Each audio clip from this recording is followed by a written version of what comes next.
So, welcome, audience, to another episode with the adventures of Dana and Gaia.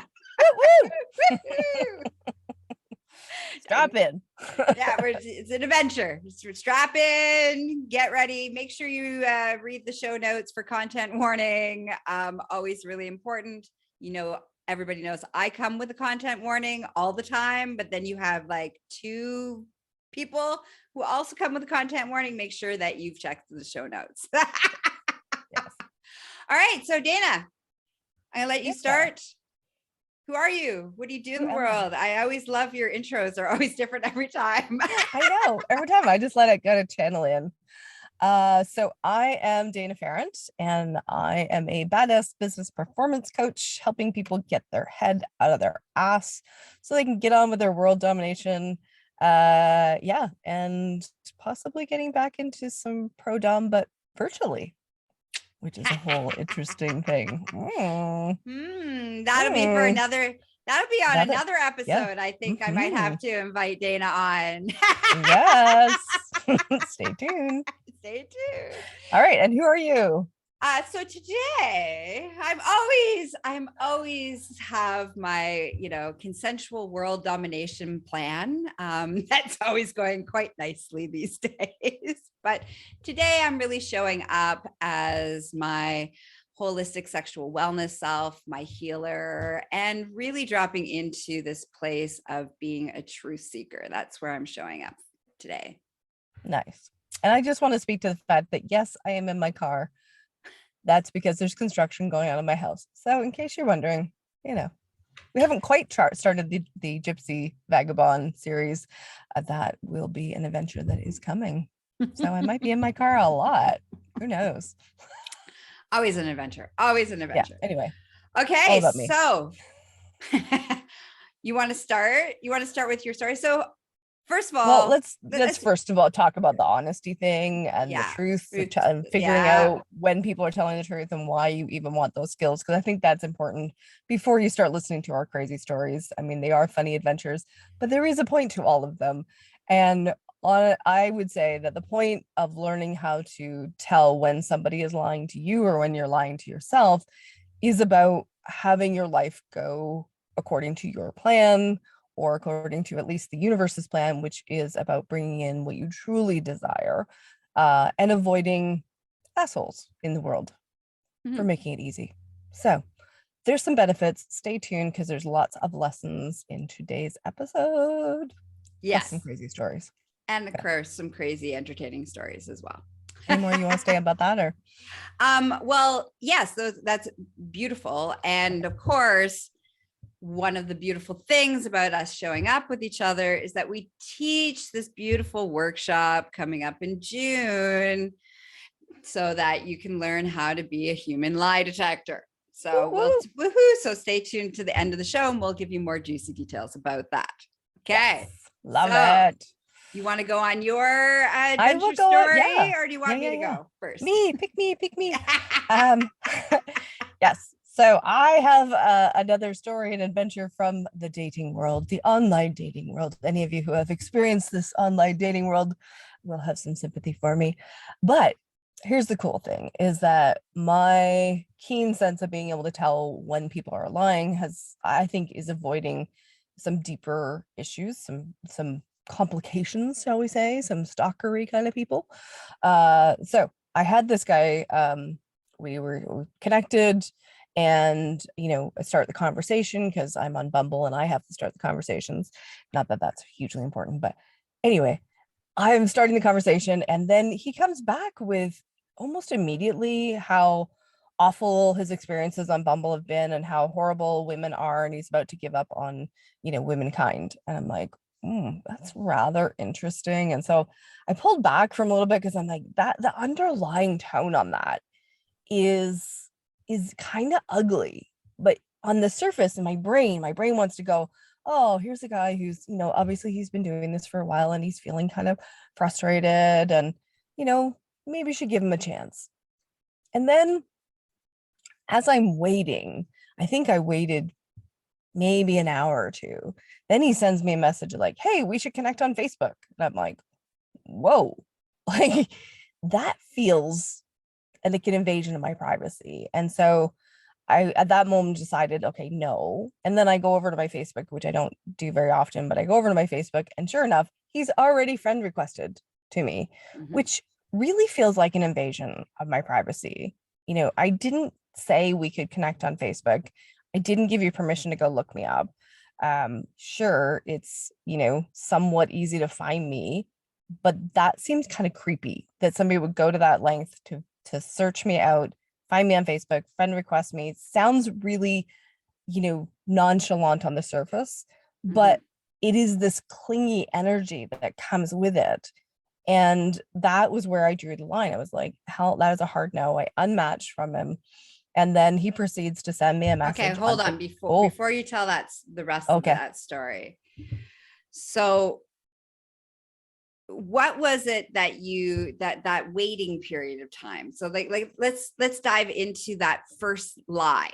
The first lie that you told yourself around him being, you know, he's tired, he's been on for a while, all those kind of things. So what allowed you to course correct that piece and drop into it? Like, first of all, why did you take that information and put it through that filter? That first filter that was justifying what you were seeing?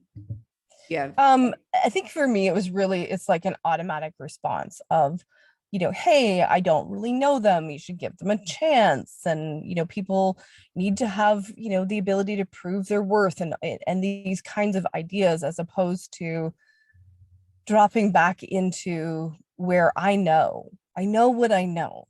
I know what the energy of it, of a statement is. Like, I feel it. When somebody types to me, I can feel the headspace that they're in. I can feel the energy that they're bringing to the table.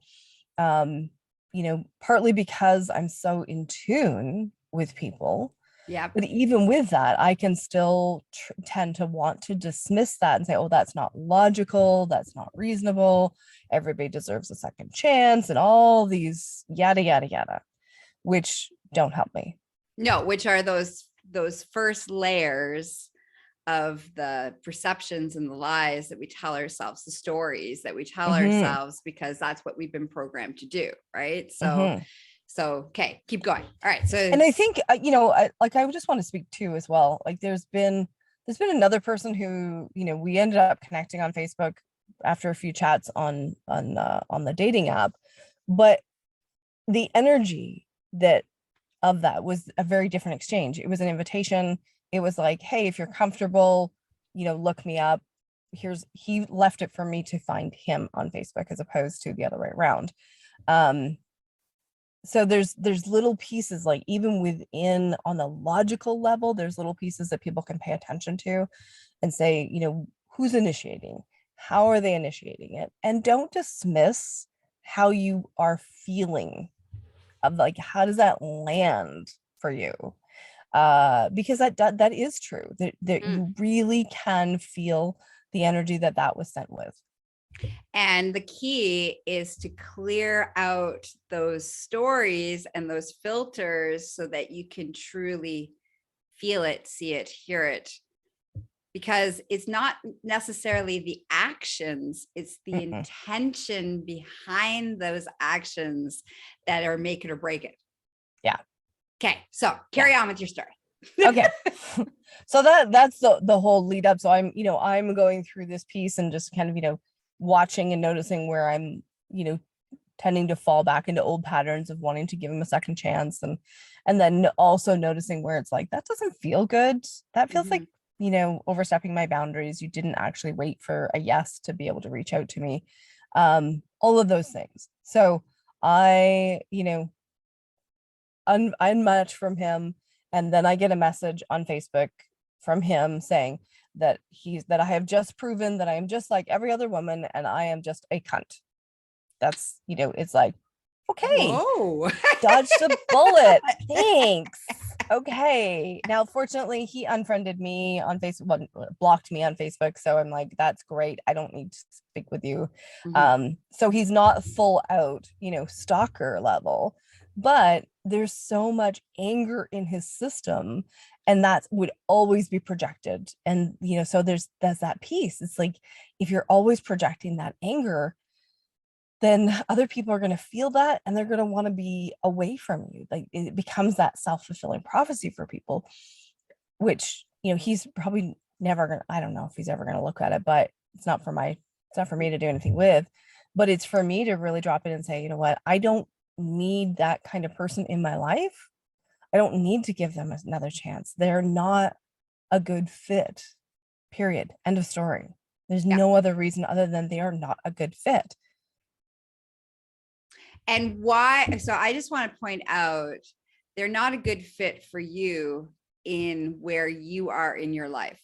So for you, being in that place of anger and self-fulfilling prophecy and, lashing out and all those places is not how you move in the world. You've worked really hard. You've done a lot of work. You looked at all of your shit. You this is how you look at the world. Like, you move through the world this way.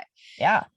But once upon a time, that might have been a good fit if that was where you were at. And I just want to point that out because sometimes when we say, well, that's not a good fit, I think it's really important. It's like where we're at. We attract where we're at. And so if we want to have something different than what we are attracting, we have to do the work that we need to do to get to that place so that person we're no longer attracted to that person.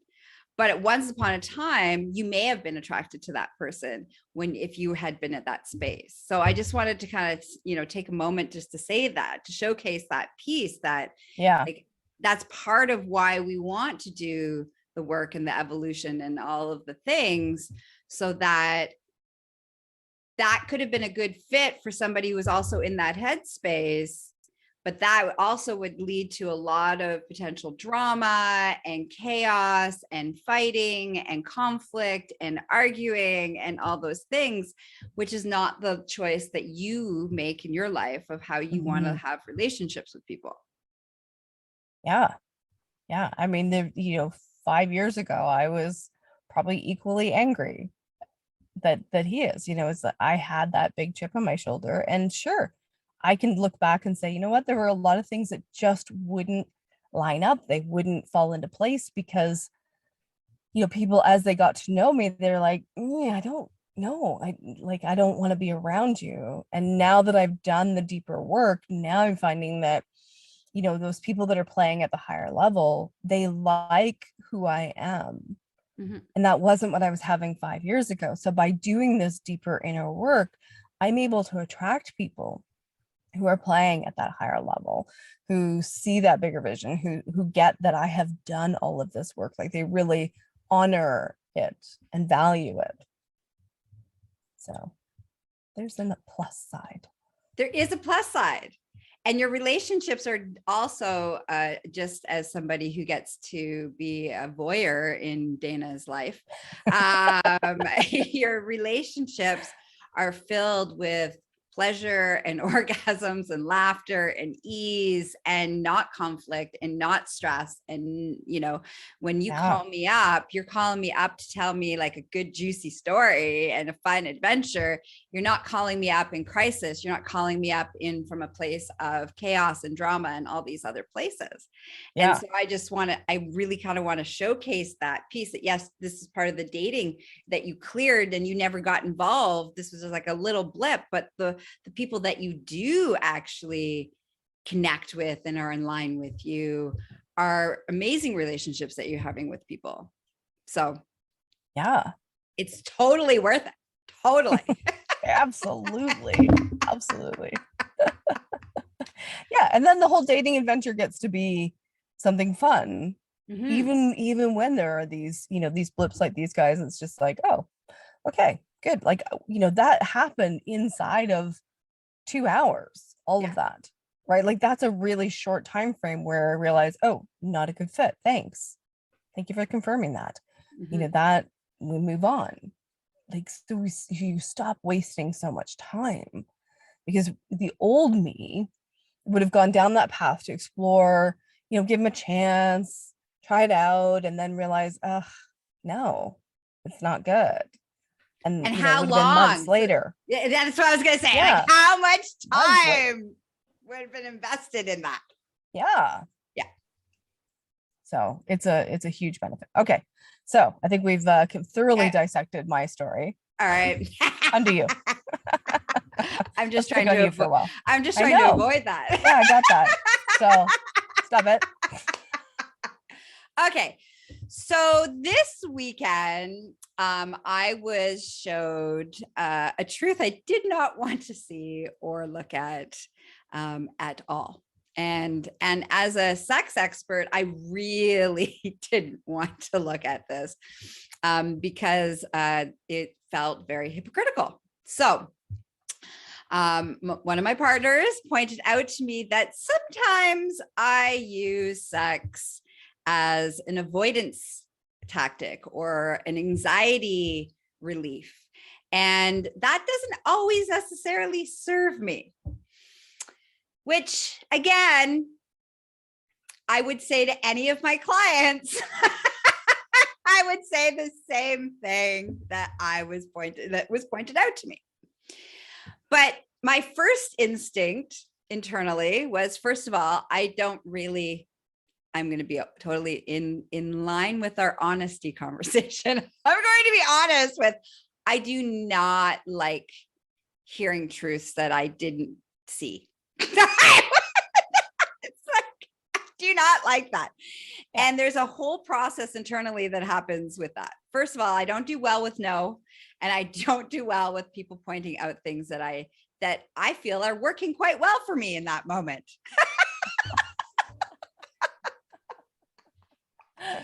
And so I had to like dig deep, take some breaths, not throw my 2-year-old tantrum, which is what everything in me wanted to do, which is to scream and yell and say, no, you're wrong and you're stupid. I'm not listening to you. Like all of those things. That's internally what my first reaction is every time. My turnaround time, though, is that I don't actually lash out or say or do any of those things. I take a deep breath. I feel the things that are going on internally. Like, this is a good indicator there's a truth here. The fact I'm so not wanting to hear it and I'm so much like a 2-year-old in that moment means that there's something really real, really honest, and really truthful that I've been avoiding looking at. Mm-hmm. So that's my first indicator, that which makes me even more mad because like, fuck, they're right. I don't want them to be right. You're right. So I take some deep breaths. I ask some more probing questions to find out what the motivation behind this statement is. Is it really accurate? It is, all the things are true. It is accurate. And then I have the lovely day of sitting with it. So I leave, I go for a drive, I go on my adventure. In the back of my brain all day long is playing out, fuck, he's right. Damn it. And then there's this internal, it's like, for me, it's this really beautiful thing and frustrating thing that happens. One, when I start to react with a very like that 2-year-old visceral response, I know it's a real truth that I've been avoiding. Like it's a self safety, deep self mechanism of survival. Otherwise, I'm pretty good about, yeah, you're right. Like, but when there's like such a resistance to it, it's usually means it's something that I have used for a survival tactic that was about my safety. So I'm like, okay, that needs to be looked at. And so, and then my brain's like, yeah, but it works. Why? Nothing to see here. Nothing to see here. No, don't mess with the system. It works fine. It works fine. And so then the conflict starts happening internally within my subconscious and my conscious brain. They have some dialogue. There's push, pull, push, pull.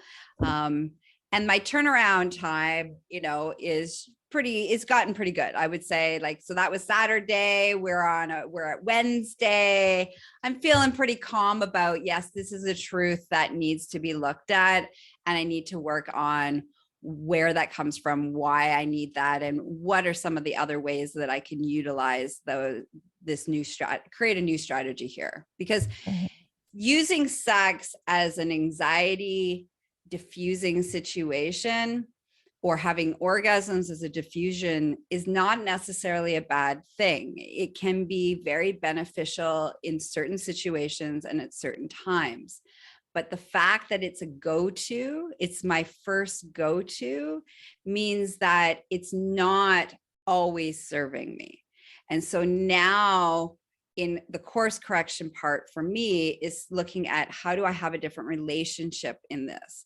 Not necessarily it's bad, it's wrong, and I need to get rid of it, but like, how do I move with it differently? So for the next couple of weeks, I'm going to, every time I have that need to feel like, okay, I'm feeling anxious and I want to use sex to, diffuse it energetically in my body, emotionally, all these things, I'm going to ask, is there something else I can do to alleviate the anxiety, the core of what this anxiety is, first? And if I do that first, and then I can utilize the orgasm to diffuse whatever's left over in my body. So that's the strategy I'm going to start working with. We'll see. It's an evolution. It's a process. It's like a deep-seated thing that has been, and just a little backstory in that is that when I am in my sexual power, so that's why this is a coping strategy for me, is because I feel the most strong, the most powerful, the most capable when I am in my sexual power and I'm in my sexual control space. And so for me, if I feel out of control or feel unsafe, it's easy for me to drop into this powerhouse of a sex goddess that I am, which then makes my whole nervous system stabilize. It helps to stabilize my whole being. But I'm a powerhouse all the time, not just when I'm in my sexual power. And so that's the course correction of trying to recalibrate who I am and move in a different way, and not use that as a coping strategy, as the coping strategy. That's, I think, really important, the number one coping strategy. So that's my story of like, and I would say, like, one of the things I want to, highlight again is this idea of that, there's tools that can either be tools or addictions. Exactly. Depending on what is your intention with it. So, if you're using orgasm to, release the rest of whatever charge there is on something after you have admitted, right? So I think about for myself. So food is one of my, go-to addictions. I love chocolate. And there's the unhealthy eating, in which I am eating and ignoring what is there. Yep. And then there's the dropping in and saying, you know what, I know that I have anxiety. I know that I am eating because I am anxious, and I know that I'm going to work on it. And in those cases, like, the food doesn't feel as like hooked into the addiction piece. I know that I'm still overeating. I know that I'm maybe eating foods that aren't the best for my body in that moment, but doing so with a conscious choice makes the huge difference. That awareness, that willingness to say, yes, I know I'm doing this. And yes, I know I will deal with what is really here later. And so it's a choice. And then I don't have to beat myself up about making the choice that I did with food. And I think it's that piece of, it's no longer a lie anymore. Like right? Like, when we move from the subconscious, unaware avoidance tactic, where we're just trying to shove it down, suppress it, but we don't have we're not consciously choosing it, or we don't have a conscious awareness of it. It's like, that's the lie that we're telling ourselves, versus, okay, you know what? I'm really anxious in this moment. And you know what? Right now, having an orgasm, or, having, this interaction with this person sexually first, so that I can then have the uncomfortable conversation afterwards. I'm aware that I'm doing it, so I can choose to do it.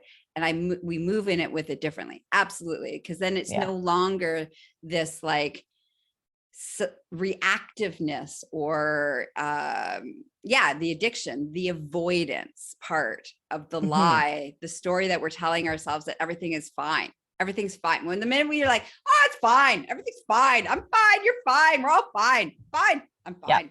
The acronym for fine is fucked up, insecure, neurotic, and enjoying it. Yes, exactly. So when you say you're fine, that's what you're saying. That's what you're saying. So yeah. So it's that all those pieces of the conscious versus the subconscious, seeing what our truth, our real truth versus the lie that we're telling or the story we're telling that we believe is what's serving us by not looking at it, but it doesn't actually serve us because we don't have any power in it. Like that's the other beautiful thing that I find is that once I look at the truth, even if I didn't want to, then it goes from me feeling out of control and powerless to empowered in that experience. Just like you were talking about in food, it's like, it now feels like you are empowered in the choice that you're making. And so the more empowered you feel, the more you move in the world from this conscious place, and you can create the life that you want to have, and you can have the ease that you want to have. And life isn't happening to you. You're not a victim of everything happening to you. It's like, oh, this is what's going on. Oh, here's the choices that I made. Oh, I can make this other choice. Oh, what if I make this choice? Oh, well, that worked out a little bit better. Oh, I'm going to choose to make this choice because that's worked in the past. And I'm okay with the outcome of what that is. But it's all about that place of empowerment and that place of choice. Yeah, absolutely. Okay, so let's tie that into our wonderful workshop. So let's invite them to come play with us. So if you want to avoid people stalking you, and you want to maybe get your addictions under control, you come to the workshop and learn the skills for learning how to be a human lie detector, both for spotting the lies in other people. Because I mean, stalking is like one issue, but there's so many places where other people lying to us creates problems, big or large, big or small, sorry, in our lives. And then there's lots of things where this example of, when we lie to ourselves, we create drama and bullshit and maybe weight gain and, terrible things for our body. So yes. So if you'd like to actually have some real ease in your life, not just pretend ease, not just drug-induced ease, but real ease, come to the workshop. Yeah, come to the workshop, which is on June 9th at 6:30. And it's virtual, so you can Eastern Standard Time, and it's virtual, so you can be anywhere in the world. And the link will be in the show notes, so you can come register, and we'll see you June 9th. Excellent. So how can they spend more time professionally with you? Okay, so feel free to connect with me on LinkedIn. That is my social media platform of choice. And Pharant is spelled Pharant if you don't happen to be looking at the show notes. I'm easy to find. I'm the only Dana Pharant in the world. Hey. Great for SEO. Right? So LinkedIn, connect with me there, or head over to my website, which is danapharant.com. Beautiful. And you can find all entry into my empire, all things Gaia. Go to GaiaMorrissette.com, and can't wait to see you and listen to us on our next adventure. Who knows what we'll talk about? Always interesting and always educational. It's true. And usually incredibly entertaining. Yes. Bye-bye. Thanks for listening. Bye.